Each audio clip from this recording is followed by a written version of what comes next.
정신과 의사들의 문학살롱 내부 책방입니다. 자, 오늘 방송 함께할 저희 소개부터 드리고 시작하겠습니다. 네, 안녕하세요. 손정현입니다. 예, 그리고 저는 지적이고 문학적인 남자 오동훈입니다. 네. 손정현 선생님 수식어 없으세요? 진짜 한결 더 뻔뻔해지셨네요, 오동훈 선생님. 역시 자리가 사람을 만든다더니 네. 대박이 나시더니. 거의 뭐 음해에 가까운 이야기들이네요. 네. 네. 제 수식어는 뭐 그냥 늘 힘들고 불안한 불안하고 지쳐있는 남자 손정현입니다. 라고 해두죠.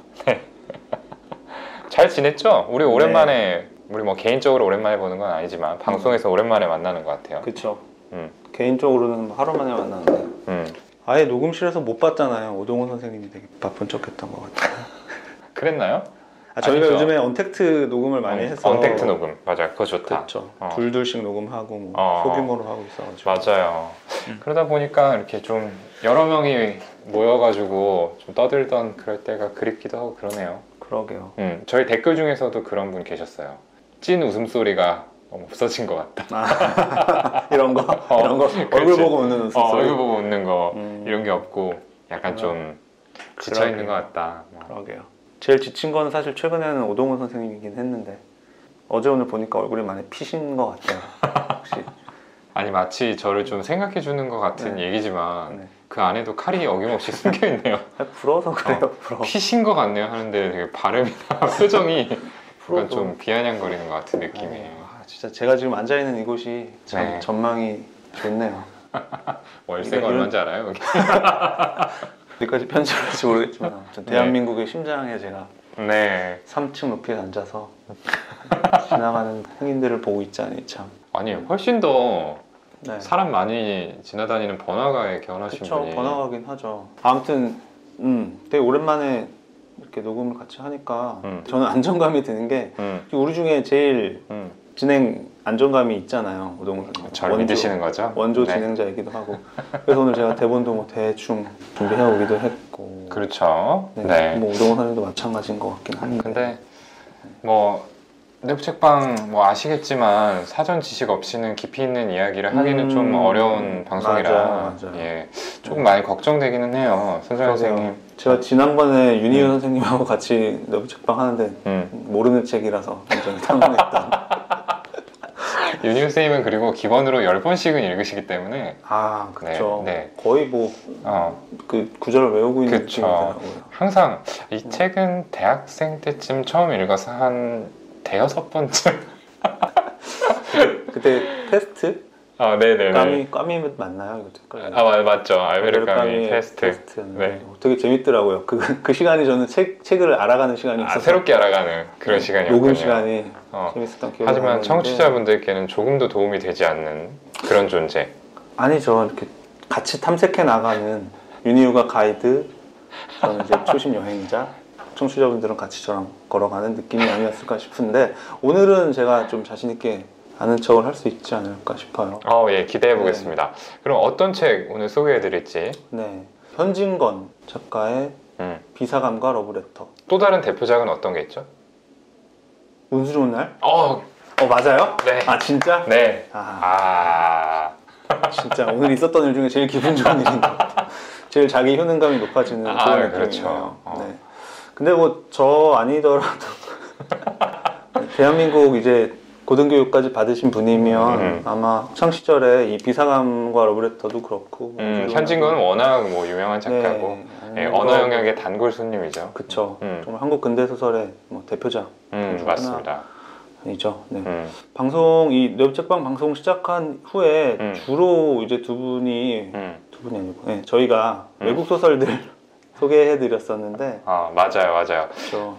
그 날개 하나 했던 것 같아요. 이상? 그렇죠. 이상의 날개. 우리나라 소설 중에도 굉장히 저희가 소개해드릴 만한 어떤 분석적인 얘기들을 맞아요. 것들이 그렇죠. 오히려 더 많을 수도 있죠. 저희 정서에 와닿기도 할 테니까. 그래서 좀 상대적으로 덜 무거운 내용의 이 책을 고르셨나 봐요, 오동훈 선생님이. 이 비사감이라는 인물이 굉장히 독특하잖아요. 그쵸. 이 사람 왜 이럴까 좀 호기심을 느끼게 하는 인물이기도 하고 그래서 저희 내부 책방에서 좀 다뤄보면 재밌을 것 같네요. 좋습니다. 그러면 뭐 거두절미하고 바로 낭독으로 넘어가 보죠. 자, 첫 번째 부분 낭독은 손정현 선생님 목소리로 이어서 들어볼게요. 네.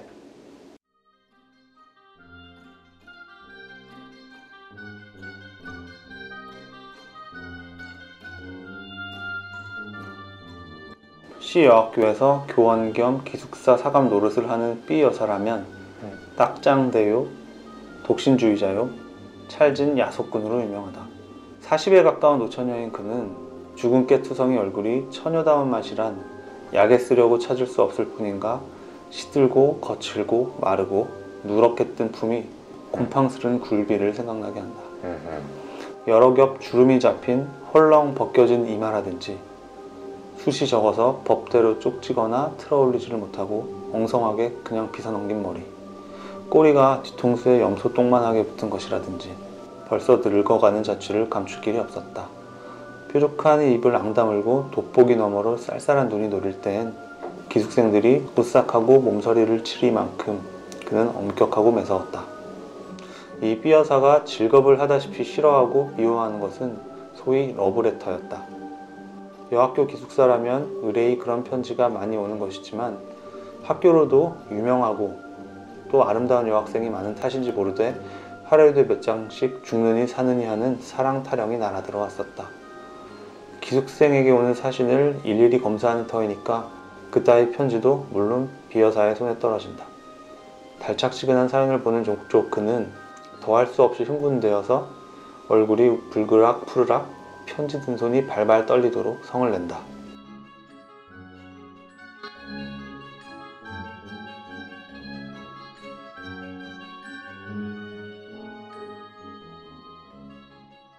네, 잘 들어봤습니다.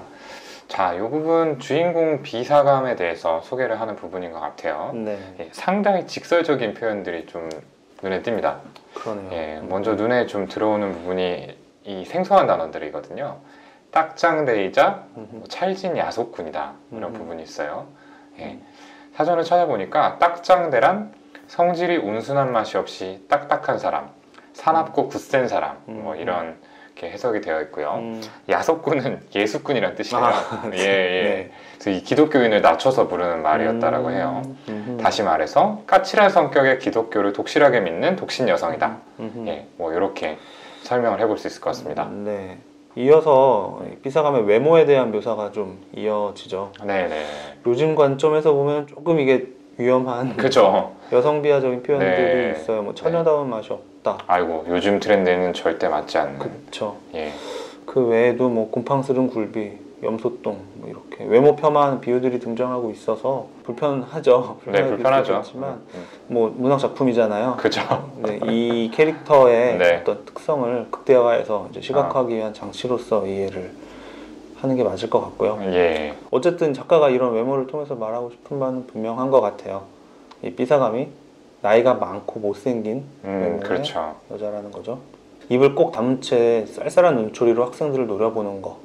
외모에 더해서 이제 어떤 태도에 대한 건데 이게 이제 트레이드 마크일 정도로 이제 엄격하고 매서운 그런 타입이었던 걸 보면 아무튼 이 피사감은 뭐 외모로 보나 그런 태도로 보나 학생들이 이 사감을 뭐 롤모델 이런 걸로 동경하기보다는 그냥 두렵고 싫고 피하고 싶은 존재로 맞아요. 인식하고 있었을 수밖에 없다. 뭐 이런 사실을 이제 제시해 주는 것 같아요. 네네. 그런 삐사감이 굉장히 극도로 혐오하는 게 있었으니 바로 학생들에게 날아드는 러브레터였습니다. 편지를 검사하는 과정에서 러브레터만 봤다 하면은 얼굴이 불그락 푸르락 손이 떨릴 정도로 화가 난다, 뭐 이렇게 묘사가 되어 있는데 굉장히 싫어했다는 뜻이죠. 그렇다면은 왜 그녀는 이렇게 러브레터를 보면 질겁하게 되었을까요? 본인한테 온 것도 아닌데. 그러게요. 뭐 소설 이거 결말 알고 계신 청취자분들이 더 많으실 것 같아요. 그 이유에 대해서도 이제 어렴풋이 기억을 하고 계실 것 같은데 일단 저희는 여기서 지금까지 방금 읽어드린 부분만 가지고 추측을 해봐야겠죠? 네, 그렇죠. 제일 먼저 생각해 볼 수 있는 거는 이 엄격한 까탈스러운 성격의 삐사감이 이성교재가 이제 본인 신념상 학생들의 규율과 기강에 해악이 크다, 해롭다라고 여겼을 가능성인 것 같아요. 이 시대적인 배경 언제였죠? 20년대인가? 1925년도 작품이네요. 역시 제가 잘 알고 있네요. 네. 우리나라의 1920년대면은 역시 여학생들에게 제일 이제 강조되는 덕목이 어떤 정숙함, 조신함 그렇겠죠. 이런 거였을 거예요. 여전히 네. 뭐 신여성 이런 개념이 있긴 하지만 대체적으로 그랬겠죠. 조신함의 이 사전적 정의가 저도 몰랐는데 여성으로서 몸가짐을 조신하다라는 거네요. 여성으로서 정숙함의 정의 역시 여성으로서 행실을 바르게 한다라는 거네요. 굉장히 정근대적인 남성 중심의 가치관을 반영하고 있는. 그렇죠. 이제는 뭐 죽어버린 단어, 없어져야 할 단어일 것 같기도 한데 최근 시대가 맞지 않는 단어죠. 네. 결국에는 남자가 먼저 뭐 접근을 해오더라도 여자 입장에서 거기 호응해서 뭐 끌림을 느끼거나 그런 끌림을 혹시 느끼더라도 속마음을 고지곳대로 드러내서는 안 되는 일인 것이다. 삐사감의 관점에서 봤을 때는 연애 편지를 주고받는다라는 행위가 이런 정숙함, 조신함이라는 가치에 정면으로 반하는 것이라고 볼 수도 있겠네요. 네, 그렇죠. 거기에 더해서 이 삐사감은 독실하기로 유명한 야속군, 기독교인이라고 했었죠. 기독교 율법이 이제 뭐 그런 얘기들이 있잖아요. 뭐 음행의 길로 빠져서는 안 된다. 뭐 정욕에 눈이 멀어서 멸망한 자가 많다. 이런 표현들을 통해서 간접적으로 이 성적인 욕구를 억누르고 멀리해야 할 부정적인 것이라고 이렇게 좀 메시지를 주는 측면들이 있습니다. 그래서 간혹 신앙심이 지나치게 강한 사람 중에서는 이성과의 접촉 자체가 자기가 믿는 신을 배신하는 행위라고 생각해서 죄악시하는 사람들이 있잖아요. 예. 그리고 비사감이 뭐 독신주의자다 이렇게 나왔던 걸 보면은 아마 이런 가치관을 가지고 있었을 거다 이렇게 추측을 해볼 수도 있을 것 같아요. 근데 어느 쪽이든 간에 방금 손정현 선생님이 얘기한 것처럼 정숙함이나 조신함 이런 어떤 정근대적인 그런 가치관 그런 가치들을 중시 여기는 쪽이든 아니면 기독교적인 가치를 중시 여기는 쪽이든 어느 쪽이든 간에 피사감은 이 자기가 옳다고 믿는 가치관에 기반해서 규칙을 만들고 학생들한테 그거를 좀 강요를 하고 있는 거죠. 그리고 그걸 지키도록 하는데 집착을 하고 있는 겁니다. 이러한 비사감 행동을 통해서 우리는 두 가지 성격적 특성을 좀 추측을 해볼 수 있을 텐데요. 바로 자기애적 성격 그리고 강박적 성격입니다.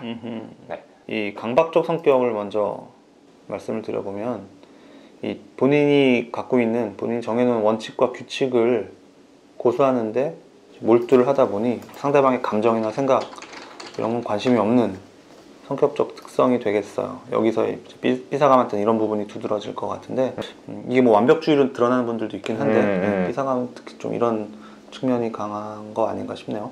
이런 분들은 되게 친구관계 어떤 대인관계에서 뭐 상대방이 나를 어떻게 봐주는지 이런 부분보다는 그 옳다고 생각하는 그 일에만 매진을 하기 때문에 뭐 직장에서는 해야 되는 일에만 몰두를 해서 그런 업무 능력은 좋은 평을 받을 수도 있겠지만 그런 도덕관이나 가치관이 너무 고지식하고 융통성이 없는 그렇죠.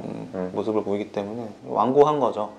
완고하다는 평을 피하기가 어렵겠죠. 이 기독교적인 가치관 또는 뭐 정근대적인 가치관으로 무장을 해서 학생들을 굉장히 무자비하게 이 러브레터를 뭐 찢어버린다거나 이렇게 단속을 하는 삐사감의 모습과 좀 많이 오버랩이 되는 것 같아요. 학생들이야 이 삐사감이 정말 너무 싫겠죠.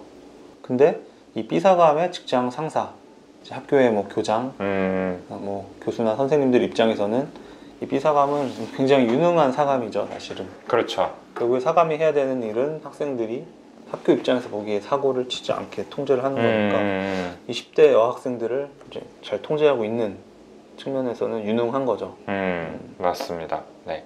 그리고 자기애적 성격은 뭐 저희가 일전에도 여러 차례 설명을 드렸는데 말 그대로 자기애가 두드러지는 성격이죠. 대개는 자신의 가치에 대해서 굉장히 과대하게 평가하고 사람들에게서 그만큼의 존경과 대우를 받아야 맞다라고 생각을 합니다. 그리고 끝없는 성공이나 아름다움 같은 가치에 집착하는 특성이 있는데 이런 부분들은 이제 비사감의 겉으로 드러난 모습하고는 잘 맞지 않아 보이기도 해요. 그런데 우리는 이 사람의 성격을 볼 때 단순히 외형이나 행동만 기반해 가지고 진단하지는 않습니다. 제일 중요한 거는 그 사람의 마음속에서 어떤 생각이 어떤 방식으로 돌아가고 있느냐 이거든요. 자신이 중요시하는 가치를 다른 사람도 중요하게 여겨야만 한다라는 생각이 비사감한테 있는 걸로 보이는데 이거는 이 안에, 비사감의 내면 안에 내가 믿는 가치가 상대방이 믿는 가치보다 우위에 있기 때문에 상대방이 어떻게 느끼든 반론은 허용하지 않는 절대적으로 옳은 가치다 라는 생각을 전제를 하고 있습니다. 그리고 러브레터와 관련된 합리적이지 않은 규칙을 만들어서 학생들을 올가매는 것, 이것도 역시 사감이라는 지위를 이용해서 본인의 힘을 과시하고 학생들에게 우월감을 느끼려는 시도로 해석을 해볼 수 있을 것 같아요. 그래서 이런 일련의 모습들을 봤을 때 아주 전형적이지는 않지만 자기애적인 측면이 어느 정도 있지 않나 이렇게 생각을 해볼 수 있을 것 같습니다. 네. 사실 이 자기애적인 뭐 성격, 거기에 기반한 행동의 근원에 열등감이 있죠. 자존감이 높아서 자기애적인 게 아니잖아요. 그렇죠. 네, 오히려 반대죠. 취약한 자존감이 있는 거죠. 자기가 갖고 있는 그 가치에 대해서 자기 자신의 가치에 대해서 확신하지 못하고 스스로 그 가치를 확인하지 못하기 때문에 열등하지 않은가 계속해서 이제 의심하고 불안하기 때문에 앞에서 말한 것처럼 어떤 종교와 같은 어떤 절대적이라고 알려진 가치에 기대거나 어떤 사회적인 지위를 이용한 어떤 권력의 과시를 통해서 나는 열등하지 않아, 나는 가치가 있어, 나는 잘났어, 이걸 스스로 확인받고 또 주위에 보여주려고 하는 것 같아요. 이 열등감이 어디서부터 온 걸까 또 생각을 해봐야 될 것 같은데 작가는 이거를 어떤 문학적인 장치로서 외모 단적으로 설명을 하려고 했던 것 같아요. 이 배경이 되는 시대가 확실히 사회적인 분위기가 지금이랑 다르기 때문에 지금도 사실 남아있는 문제긴 한데 여성의 경우에는 특히 자신의 능력으로 이룬 어떤 그 성취보다 본인의 어떤 배우자인 남성에 의해 평가가 좌우되던 때였잖아요. 그래서 외적인 매력이 없는 여성, 그러니까 외모가 눈에 띄지 않는 여성이라면, 볼품없는 여성이라면 남성에게 인정받고 사랑받는 경험을 충분히 하지 못했을 가능성이 높죠. 이 시대에는. 그 시대에는 네. 그럴 수 있죠. 그렇죠. 그래서 외모가 그녀의 열등감의 근원이라고 하면 그녀가 이 비사감이 러브레터 유독 예민하게 반응했던 것도 이해가 가는 것 같아요. 네. 굉장히 좀 조심스러운 얘기라서 말을 하면서도 단어를 고르게 되는데 뭐 이 시대의 문화와 사회적인 분위기를 감안했을 때 그렇죠. 뭐 이때 작품을 지금 시대의 눈으로 다 해석을 하려고 하면은 사실 맞지 않는 부분이 많죠. 네. 꼭 이건 문학작품만이 아니고 뭐 가령 뭐 세종대왕이나 이순신의 경우도 지금 기준으로 보면 굉장히 비도덕적인 뭐 그런 면들이 있을 하잖아요. 수 있죠. 네. 그렇게 이해를 해주시면 좋을 것 같습니다. 네. 그래서 이 비사감은 그렇게 학생들이 남성으로부터 구애를 받는 이 모습들을 보면서 어쩔 수 없이 자기의 삶, 지금까지의 삶이랑 자기 지금 상황, 연애 관계를 비교를 하면서 열등감이 자극되었을 것 같아요. 네, 그래서 이 비사감은 학생들을 이런 뭐 러브레터 건으로 징계를 함으로써 자기가 더 우위에 있음을 확인하는 것도 있고 앞서 말씀드렸던 대로 또 도덕적으로 비난을 함으로써 나한테 부족한 가치를 표마하는 거죠. 어떤 외형의 매력을 통해서 뭐 사랑을 받지 못하는 자기의 부족한 부분을 통해서 느끼는 심리적인 스트레스를 어떻게 좀 줄여보려는 시도를 아마도 무의식적으로 했을 것 같죠. 네, 개연성 있는 얘기라고 생각을 합니다. 네. 자, 지금까지 소설 속에 드러난 단서들 첫 번째 낭독 대목을 바탕으로 이야기를 나눠봤습니다. 자, 그렇다면 이쯤에서 진짜 비사감의 마음은 뭔지 궁금해지는데요. 과연 그녀는 독실한 신앙심과 정숙함에 대한 열망으로 남성과의 만남을 정말 죄악시하고 있는 건지, 아니면 단지 그걸 핑계로 자신의 열등감을 덜어내려 하고 있을 뿐 실제로는 남성으로부터 사랑을 받기를 열망하는 건지, 아마도 청취자분께서는 답을 알고 계실 텐데 그 정답 바로 다음 씬에서 확인하실 수 있습니다. 이어지는 부분 제가 낭독해 보겠습니다.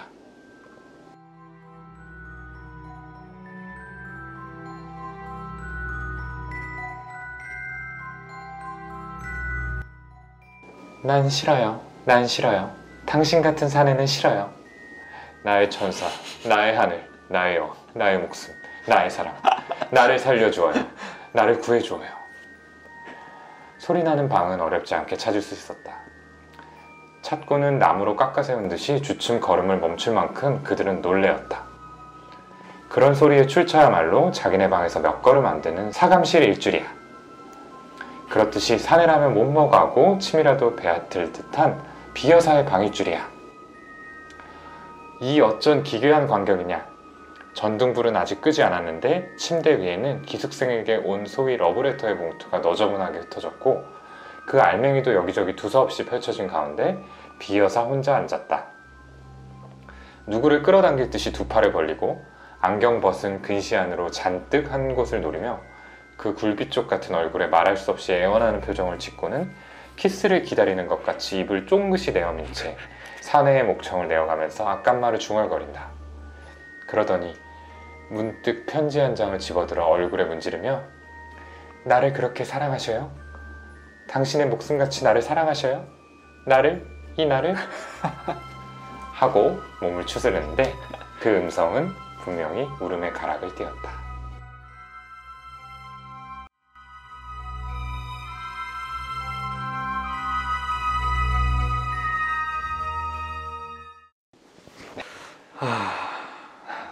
네. 심란하신가요? 네. 아, 굉장히 즐기고 있는 것 같은데 오동훈 선생님 읽으면서. 아, 혹시 예. 본인이 비슷한 경험이 있는 건 아니죠? 그러네요. 이런 습관이 있는 건 아닌가요, 혹시? 됐고요. 네, 근데 이 부분은 낭독하고 싶은 욕심은 있었습니다. 네. 그래서 왜 이 부분을 낭독하신 거예요? 이 부분은 네. 소설의 마지막 씬이에요. 네, 뭐 결말이죠. 이 소설 굉장히 짧습니다. 16페이지밖에 안 돼요. 그래가지고 되게 순식간에 끝나버리는데 네. 네. 앞에 이제 우리가 궁금해했던 비사감의 본심, 대체 무슨 마음일까? 여기에 대해서 아주 적나라하게 드러난 장면이라서 네, 이 부분을 좀 낭독을 해드렸습니다. 조금 더 설명을 해드리면은 자, 어느 날인가부터 기숙사에 이런 소문이 퍼져요. 비사감이 통제하고 있는 이 기숙사에 늦은 밤 기숙사 한 구석에서 남녀가 깔깔대면서 사랑을 속삭이는 소리가 들리더라. 이런 괴담이 퍼지는 거죠. 그래서 하루는 공교롭게도 한 방에서 자던 3명의 학생이 한 번에 잠에서 깨게 됐는데 이 세 학생의 귀에 또다시 대화를 나누는 남녀의 목소리가 들려옵니다. 굉장히 무섭죠. 무섭음 반 그리고 호기심 반. 요 사이에서 갈등하던 이 세 학생이 다 같이 그 소리의 출처를 찾아서 복도를 뚜벅뚜벅뚜벅 걸어갑니다. 네. 그런데 소리가 어디서 나오고 있었느냐? 뜻밖에도 아주 남자라면 질색하던 이 비사감의 방에서 흘러나오고 있었던 거죠. 네. 조심스럽게 방문을 여니까 그곳에서는 굉장히 혼자서 제가 아까 낭독했던 것처럼 정열적으로 남자의 목소리와 간드러진 여자 목소리를 내가며 러브레터를 읽고 있는 비사감의 모습을 볼 수 있었습니다. 소설의 마지막 부분에 이 세 학생이 비사감의 모습을 보고 어떤 반응을 보이는지가 나오는데 그 부분이 굉장히 재미있습니다. 그 중에서도 인상적이었던 건 이 세 번째 학생의 반응인데요.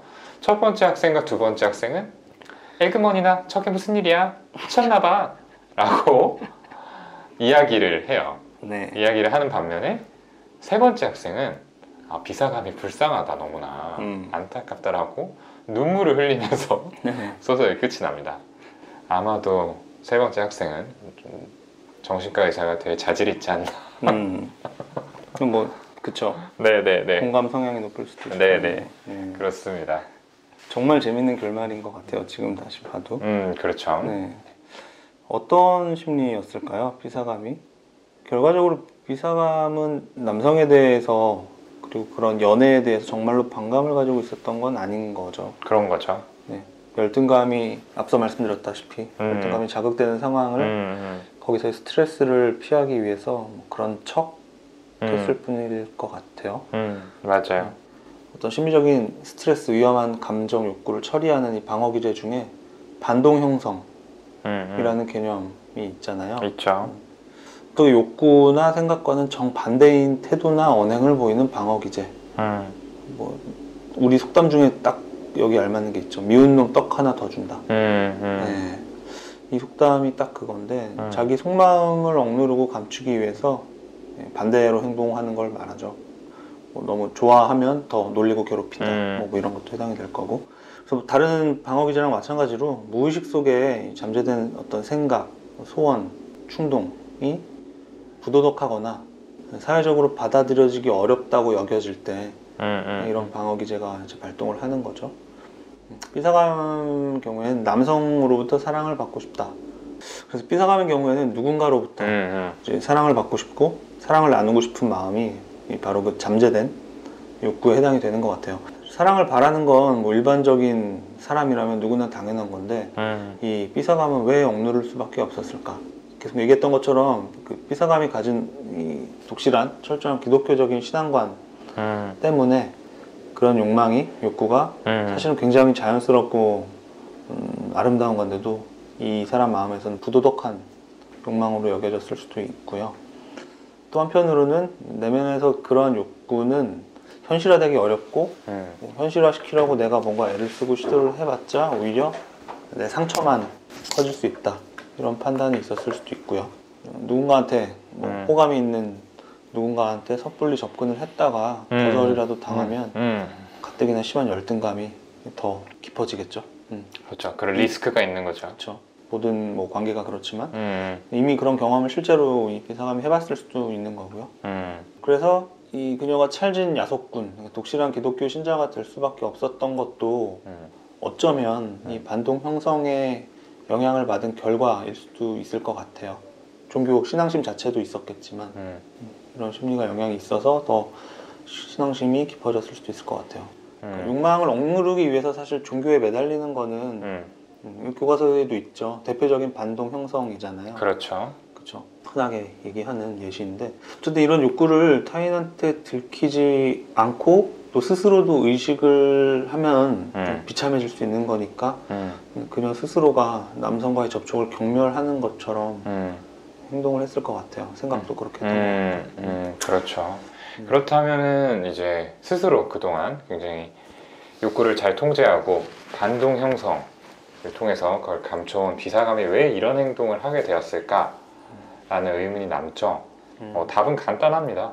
더 이상 욕구를 억누르지 못하게 된 거 아니겠어요? 네. 그러니까 꼭 남성과 여성이어서가 아니라 타인에게 사랑받고 싶은 욕망은 인간의 가장 기본적인 욕구 중 하나죠. 그러니까 무조건 외면하고 참고 다른 행동으로 보상을 한다라고 해서 사라지는 성질의 것이 아닙니다.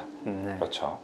네, 문제는 이런 욕구가 러브레터를 연기한다라는 다소 기괴한 행동을 통해서 표출되었다는 점일 것 같아요. 네. 이 비사감의 행동은 조금 넓은 범위에서 봤을 때 일종의 공상이라고 할 수 있어요. 자, 공상이라고 하면 다들 아시겠지만 비현실적인 것을 생각하거나 막연히 그려보는 행동을 이야기를 하죠.